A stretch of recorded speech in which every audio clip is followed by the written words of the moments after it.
एक નામી મહાત્મા વેદ મંત્રનો ઉચ્ચારણ કરતા આપણે સમાધિ સ્થળ માથે હવન કુંડ કને બિરાજ્યા हवन में मगन हा। मारे पूठ में एक हमारी छोटी कुटिया बनी उड़ी ही। घनघोर जंगल हो और एडर मायने एक हिरणिया रो बच्चो बहुत फूट रो हो। वो कुलाचा भरतो हुआ आयो, दरियोड़ो सहमियोड़ो हो और वो मारी कुटिया रे माए जाए लो करे बैठ गयो।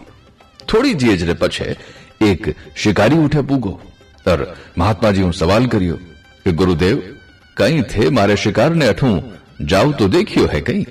तो महात्मा जी बड़ा असमंजस में पड़ गया। वे असल में सत्यवादी है और वने असत्य वचन वे कदी नहीं कया। आज वारे सामने एक विकट समस्या उभी वे की झूठ बोलनो वारी दीठ रमाए वाणी दृष्टि में महान अपराध हो और साच बोलन सु शरण में आयोड़ो एक निर्दोष प्राणी अजानता हुआ भी कि भक्षक ने ये सौंप दियो तो महापाप रो कर्म वे जाए। अब हमारी समझ में और नहीं आवतो कि आखिर वाने कहीं जवाब देना चाहिए। वो शिकारी बड़े सवाल करियो कि बाबजी हुकुम वो हिरण किण दिशा गयो है आइस दिखा दे रहा हो तो मैं आपरे प्रति बहुत कृतज्ञ रहूंगा।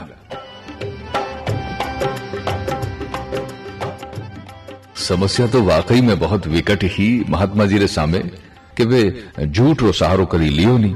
अब साच बोलना हुआ ने अब साच बोले तो एक बेजबान प्राणी जो है उन्हें सौंपना पड़े भक्षक ने। अब महात्मा जी उन शिकारी ने कहो कि हे मानव मैं थने किड़कर और किण भांत दिखाऊं कि वो शिकारी किण दिशारी और गियो है। क्योंकि देखन रो काम तो आंख्या करे जबकि बोलन रो काम जबान रो बिया करे।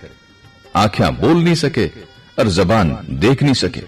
तू बोलन वाली इंद्रियों प्रश्न कर रहे हो है कि कहीं वो थारे शिकार ने देखियो है। जो देख नहीं सके वो उनको जवाब की कर दे सके है भाई। इन्हीं बात जो देखियो है वो भला बोल की कर सके है। ऐडी परिस्थिति में मैं थारे सवाल रो जवाब देवन में असमर्थ हूं। वो शिकारी आपरे शिकार रो सही सही ठौर ठिकाणो मालूम नहीं वियो तो उठू पाछो बावड़ गयो।